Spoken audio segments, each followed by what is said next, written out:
In this video, we'll study about the Russian Empire in 1914.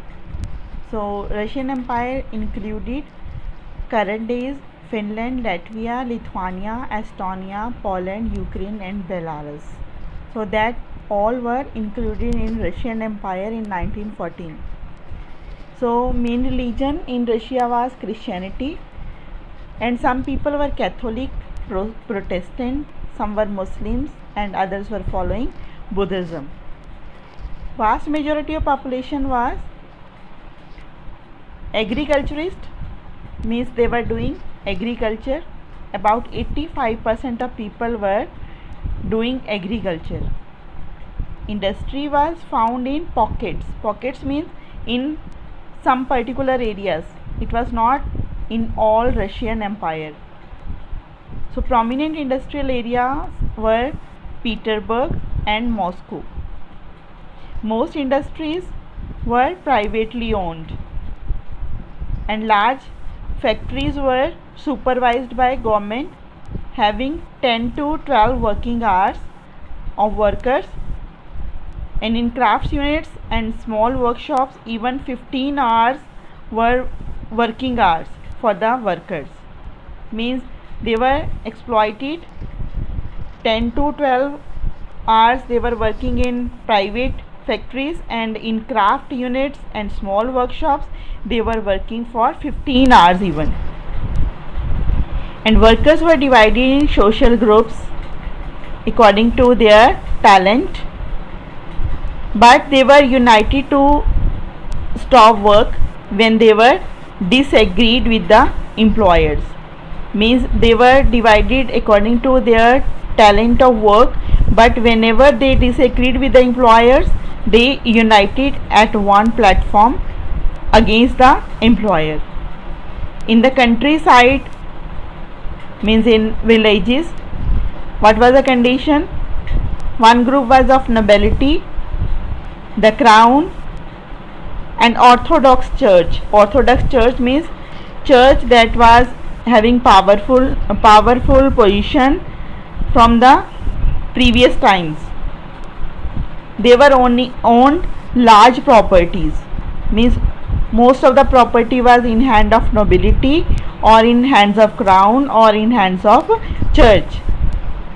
Peasants had no respect for nobility. Nobility means zamindars.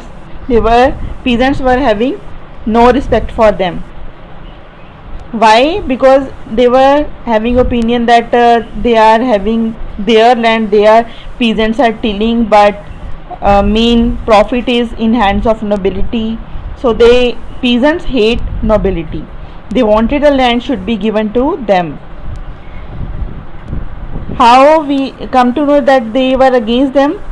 Frequently peasants refused to give rent and even murdered some landlords. So that's why we can say that they were against the nobility. So how socialism came in Russia? All political parties were illegal at that time in Russia. Russian Socialist Democratic Workers Party was founded in 1898. It was based on Marx ideas. Marx, as you have studied in earlier videos, that Marx was a thinker that was in favor of socialism. So Russian Socialist Democratic Workers Party was founded by Marx, but it worked as an illegal organization. Social Revolutionary Party was also founded in 1900, and it struggled for peasants' rights and demanded that land belonging to nobles should be transferred to the peasants. But after some time, party was divided over the strategy of organization. It was divided into two parts. One group was called Bolshevik and second group was called Mensheviks.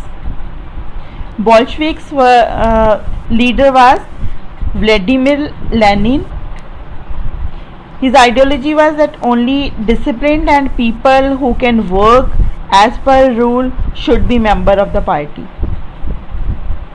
He wanted to transform society through revolution.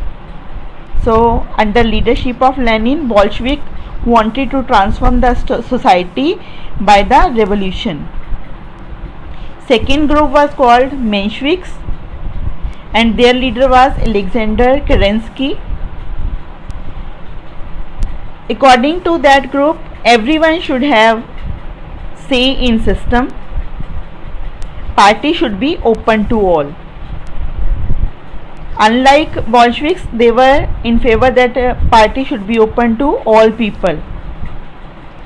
Wanted to reform society through education and reforms among the workers, not through the revolution. So these were two groups according to their ideologies.